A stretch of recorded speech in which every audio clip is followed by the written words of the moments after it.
जय माता दी। माँ भवानी, माँ भगवती, माँ जगदम्बा आप सभी भक्तों की मनोकामनाएं पूर्ण करे। आज बहुत सारे प्रश्न लेकर मैं आया हूँ साध्वी दीदी श्वेता जी के पास। और आज के युवाओं के लिए बहुत सारे प्रश्न लोगों के मनों में होते हैं, आजकल के बच्चों के मन में होते हैं कि नवरात्रि क्या होते हैं, क्यों मनाए जाते हैं, इनका महत्व क्या है। ऐसे बहुत सारे प्रश्न हैं, तो मैं दीदी श्वेता दीदी से पूछूंगा कि दीदी ये जो नवरात्रि ये क्यों मनाए जाते हैं। जी नमस्ते। जय माँ काली, जय कृष्ण काली माँ, जय माँ कामाख्या। तो भैया जी, जैसे हमने अपनी कथाओं में सुना है कि महिषासुर का नाम का राक्षस जो था, उसको जब माँ ने हराया था या उसका अंत किया था, तो उन्हीं की गाथा को बताते हुए या सेलिब्रेट करने के लिए नवरात्र को मनाया जाता है। इसलिए नवरात्र में बोलते हैं ना, सप्तशती का पाठ करें तो माँ प्रसन्न होती हैं। अपने बारे में प्रेजेस सुन के, अपनी कहानी सुन के तो प्रसन्न होती है, क्योंकि उसमें भाव जो होता है हम लोग का वही होता है कि माँ के बारे में बात कर रहे हैं, तो उन्हें वो अच्छा लगता है। क्या बात है, तो वो नवरात्र इसलिए मनाए जाते हैं। बहुत सुंदर। अच्छा दीदी, जैसे बोला जाता है कि भाई जो नवरात्रे हैं ये 4 होते हैं, जैसे 2 तो गुप्त नवरात्रे माने गए हैं और एक चैत्र नवरात्रि और एक शारदीय नवरात्रि। तो ये जो गुप्त नवरात्रे इनका क्या रहस्य है, गुप्त नवरात्रि क्यों कहा जाता है, ये किसके लिए है? जी, अब जैसे नाम से ही गुप्त मतलब ऐसी कोई चीज जिसको राज रखना है। अच्छा, जिसको बहुत ही हमने अपने तक रखना है, किसी को बताना नहीं है। पहले तो इसका अर्थ ये है। अब वो ऐसी क्या विद्या है, तो 10 महाविद्याएं जो बोली जाती हैं, जो साधक के लिए हैं, जो तंत्र शास्त्र पढ़ रहे हैं, तो जो साधना कर रहे हैं 10 महाविद्याओं की, उनके लिए ये गुप्त नवरात्रे होते हैं। और जब वो साधना करते भी हैं तो इस चीज को बहुत गुप्त रखते हैं कि कौन सी देवी की, कौन सी महाविद्याओं की वो साधना कर रहे हैं। तो ये नॉर्मल लोगों के लिए नहीं है, जो गृहस्थ लोग हैं उनके लिए नहीं है। उन लोगों के लिए नव दुर्गा पूजा जो है, जो नवरात्र में जो आते हैं साल में 2 वही सबसे ज्यादा सेफ माने जाते हैं, क्योंकि ये रुद्र एनर्जीज है 10 महाविद्या। ये हैंडल हम नॉर्मल लोग नहीं कर सकते, जिनका कोई बेस नहीं बना है साधना का। ये बात है जी। क्या बात है, बहुत सुंदर। अच्छा दीदी, इसमें माता को जो माँ के जो 9 रूप हैं, किन रूपों की पूजा हमें उस समय करनी चाहिए, किस रूप की माता के किस रूप की पूजा हमें करनी चाहिए? अब जैसे माँ में सारे ही रूप, माँ दुर्गा में और पार्वती जी के ही सारे रूप हैं और सारे ही रूप शुभ हैं, है ना। तो जैसे मैंने अभी कहा कि गृहस्थ लोगों के लिए जो नव दुर्गा पूजा है, तो वो 9 दिन में जो देवियों को पूजा जाता है, जो हमारी देवी है वही सही है। बाकी तो ये है कि आपके गुरु, अगर आप जैसे कि साधनाओं में, तो कौन सी देवी की एनर्जी आपके ऑरा के साथ मैच कर रही है, या आपके इवन पास्ट लाइफ कर्मास के। कई बार ऐसा होता है कि आपकी कुछ साधनाएं अधूरी रह गई हैं और आप इस जीवन में आपने उनको पूरा करना है। कौन सी देवी की आप आराधना कर रहे थे और वो उसी समय से दोबारा, शायद आपका सिर्फ 90% पूरा हो चुका था, पहले 10% बचा था, तो इस बार जब आपने जन्म लिया और आप माँ की आराधना करने बैठे, तो आपका तुरंत वो 10% पूरा हो जाएगा। तो ये जो है, ये गुरु ही जो है वो बता सकते हैं। बहुत सुंदर। तो ये चीज है, बहुत बढ़िया। अच्छा, एक प्रश्न ये था, बहुत सारे लोगों के मन में होता है कि वे सात्विक पूजा पसंद करते हैं, लेकिन कई जगह ये देखा जाता है कि माता को बलि रोक देते हैं। तो क्या ये बलि प्रथा अच्छी है, क्या माता बलि मांगती है क्या? तो जैसे हमारे शास्त्रों में लिखा है कि बलि देनी चाहिए हमें, हमारे इष्ट को या हमारे माँ को या देवी देवताओं को। उसका अर्थ उल्टा बना दिया, समझ नहीं पाए लोग। उनका अर्थ ये था कि अपने काम, क्रोध और ये जो आपकी नेगेटिविटी है उनकी बलि, मतलब वो माँ पे दे दीजिए, उनको समर्पित कर दीजिए कि माँ ये मेरे में चीजें हैं, ये मैंने आपको प्रदान करी, अब आप इनका देखिए क्या करना है, हटाइए मेरे जीवन से। इसीलिए जैसे कि मदिरा हो गई, मदिरा भी मैं आपको बोलूं, जो ये लोग सोचते हैं कि शराब चढ़ाना है, वो शराब नहीं। पहले तो ये मैं क्लियर कर दूं, शराब नहीं, मदिरा का अर्थ पहले था, शहद से पहले मदिरा बनाई जाती थी, उसमें गुलाब डाले जाते थे और कुछ और पदार्थ डाले जाते थे जो हम यूट्यूब पे नहीं बता सकते। वो शास्त्र में जो लोग जाके पढ़ सकते हैं, वो ये संवाद पूरा शिव जी का और पार्वती माँ का पढ़ सकते हैं। उसकी पूरी एक बुक है, कई बुक्स हैं, क्योंकि ये चीजें रहस्यमय चीजें हैं, ये बताई नहीं जा सकती। कुछ थोड़े बहुत व्यूज के लिए जो आजकल लोग बताते हैं, गलत है, नहीं बताना चाहिए। एक तो ये चीज होगी कि वो मदिरा थी भी नहीं जिसका उस समय वर्णन किया गया है। अब आ जाइए अभी कलयुग के समय पे जी कि लोग सोचते हैं कि अच्छा शराब माँ ग्रहण करती, माँ नहीं ग्रहण करती, माँ वही उनके लिए भी यही बोलती है कि ये शराब भी मुझे दे जाओ, जी क्योंकि मैं तो इसको डिसॉल्व कर लूंगी, जी वो तो परम शक्ति है। जी जी जैसे शिव जी ने भी वो जो जहर उन्होंने एक्सेप्ट किया था जी जब समुद्र मंथन से, जी तो ये वो कहते हैं कि इन सब चीजों को अर्पण कर दो हमें, जी क्योंकि सब कुछ सृष्टि में पॉजिटिव नेगेटिव सब कुछ संसार उन्होंने ही बनाया है, जी तो उनके पास तो क्षमता है, हम में नहीं है। नहीं है बट लोगों ने बलि सिस्टम की पशु बलि दे दें, जी ये बलि दे दें, वो दिस इज ऑल रॉन्ग। जी ये मतलब अपने स्वाद के लिए हम लोगों ने उसको अपने हिसाब से उसको बिल्कुल बना दिया कि भाई मतलब शिव जो है हाँ वो नशा करते थे, जबकि नशा नहीं करते थे। हमें उनको समर्पित करना है कि आज के बाद हम इन चीजों का उपयोग बिल्कुल या अपने जीवन में प्रयोग नहीं करेंगे। बिल्कुल तो कहीं ना कहीं हिंदू धर्म को ये किस्म से खंडित करने के लिए कुछ इस तरह की विचारधाराएं बिल्कुल। लोगों के द्वारा की गई। अब जैसे काल भैरव जी हैं उज्जैन में, जी वहां भी ये मदिरा का वो होता है, जी तो अब काल भैरव मतलब वो तो गार्ड एक तरीके से पूरी सुरक्षा कर रहे हैं उस पूरी पूरे सृष्टि का उसमें ना, जी हर माँ के मंदिर के साथ एक भैरव होते ही जी हैं, तो अब उनका इतना रौद्र रूप है, जी तो क्या वो शराब जो उनको दी जा रही है कोई नेगेटिविटी तो है कि दे जाओ?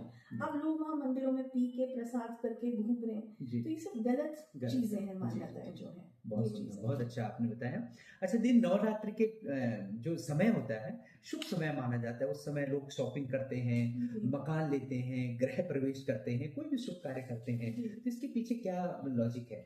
तो भैया यही लॉजिक है, हमने लास्ट वीडियो में डिस्कस किया था जी कि पहले गणेश जी आए, एक सिस्टम जो हमने सनातन का डिस्कस किया था, जी फिर पितृ आए। अब जी पितरों के जब हमने पितृ पक्ष में अच्छे से श्राद्ध कर दिया, उनके आशीर्वाद प्राप्त कर लिया, जी तो अब ब्लेसिंग देने के लिए जी अब देवता प्रकट हुए, हाँ, है ना। जैसे बहुत कहते हैं कि पितरों का आशीर्वाद नहीं है तो देवी देवता भी पीछे हट जाते हैं, जी तो आपको आप इसको इसी तरह से समझे कि अब देवी का आवाहन हो गया, जी अब वो आ गई धरती पे इन 9 दिनों में जी कि मैं यहाँ हूँ, और मेरी कहते हैं ना कनेक्शन आप बहुत जल्दी उनके साथ जोड़ सकते हैं जी जब वो पृथ्वी लोक पे हैं जी उन 9 दिन। जी तो इसीलिए साधनाएं, इसीलिए नवरात्र में कहते हैं कि आप मंत्र अगर सच्चे मनोभाव से जी माँ को याद करोगे, जी स्पेशली इन दिन, वैसे तो जी। हर दिन ही करना हर दिन, चाहिए, जी लेकिन हमारे लिए इजी हो गया। जैसे जी। ये हो गया ना, वाईफाई टावर आपका 100 किलोमीटर दूर है या आपका 10 किलोमीटर दूर है, जी तो सिग्नल जल्दी कौन पकड़ेगा? जी 10 किलोमीटर। जी तो बिल्कुल नवरात्र का समय वो समय है, जी इसीलिए शुभ माना गया है, इसीलिए शॉपिंग, नया काम, कहते हैं ना कि माँ के आशीर्वाद से सब कुछ नया शुरू करो। जी बहुत ये सुंदर, बात बहुत है। बढ़िया, बहुत सुंदर, बहुत अच्छी बात बताई आपने।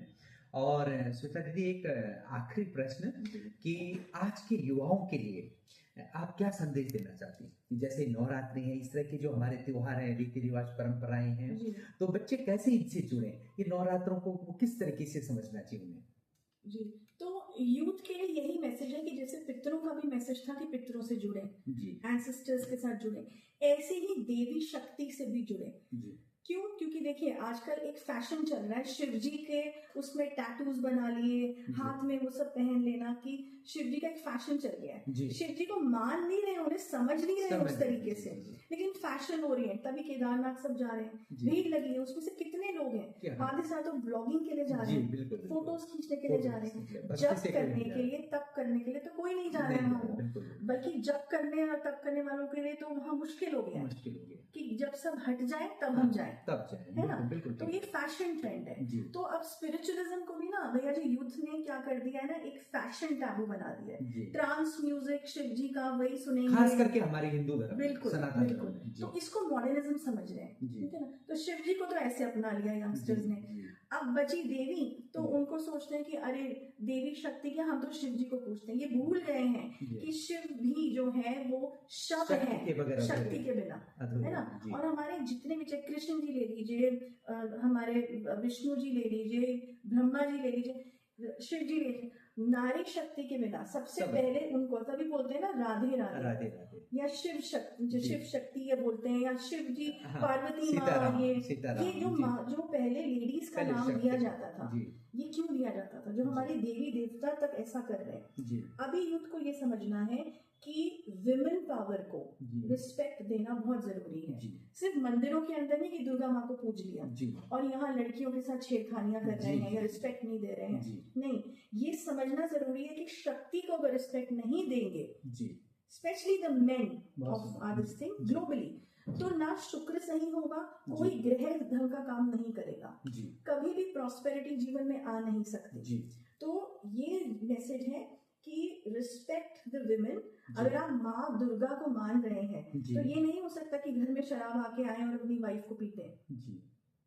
This is a very generalized practical message. हमारा सनातन धर्म भी यही समझा रहा है कि देवी को हमेशा आगे रखा गया है, जब देवताओं ने तक रखा है ना, तो इंसानों को भी वो वही सिखा रही है कि कमजोर ना समझे। जिन जिन राक्षसों ने देवी को कमजोर समझा, चाहे वो महिषासुर था, चाहे रक्तबीज था, चाहे रावण था, है ना, सब लोगों का अंत जो हुआ है, नारी को कमजोर समझ के उनके साथ गलत करके ही रावण का भी तभी अंत हुआ।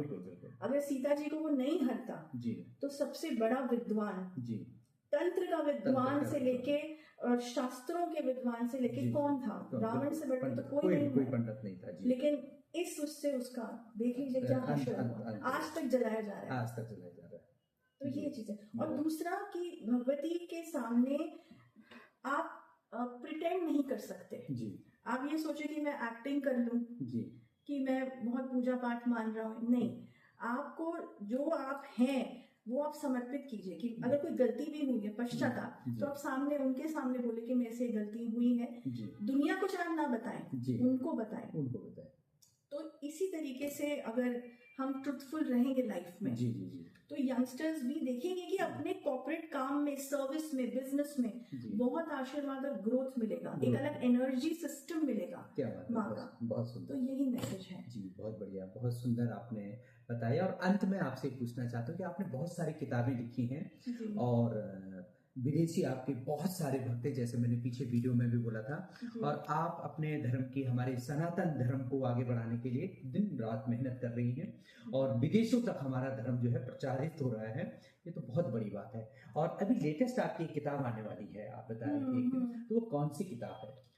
तो मैंने आपके साथ स्पेशली डिस्कस किया था भैया, और मन में ऐसा आया कि जो हमारी कुल देवी है दीवा माँ, तो उनके बारे में मैं इंग्लिश में ही एक ऑडियो बुक बनाना चाहती हूँ, जिसमें आप भी मेरी मदद करेंगे, क्योंकि जो वहाँ की फोक कहानियां हैं माँ के बारे में, वो मुझे उतनी फोक कहानियां नहीं पता, उसकी रिसर्च करनी है। और वो लोग आपकी मदद के बिना वो नहीं हो सकता। जो और लोग हैं जिनको एंशिएंट कहानियां वहाँ की पता है तो वो वैष्णव देवी माँ दुर्गा का ही, लेकिन हम उसको उस तरीके से लोगों के सामने लाना चाहते हैं वर्ल्ड वाइड, कि देखो कि हमारे पहाड़ों में, उत्तराखंड में ये नाम से भी वो पूजी गई है, और देखो उनकी चमत्कारी कहानियां क्या क्या है।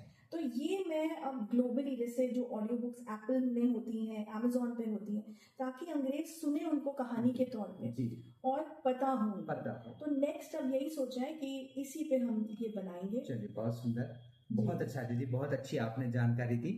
तो साध्वी श्वेता दीदी ने बहुत सुंदर सुंदर बातें आज के युवाओं के लिए बताया, और हमारे हिंदू धर्म के लिए, हमारे सनातन धर्म के लिए आप बहुत अच्छा काम कर रही हैं। बहुत बहुत बहुत धन्यवाद। Thank you. जय माँ काली, जय कृष्ण काली माँ, जय माता कामाख्या।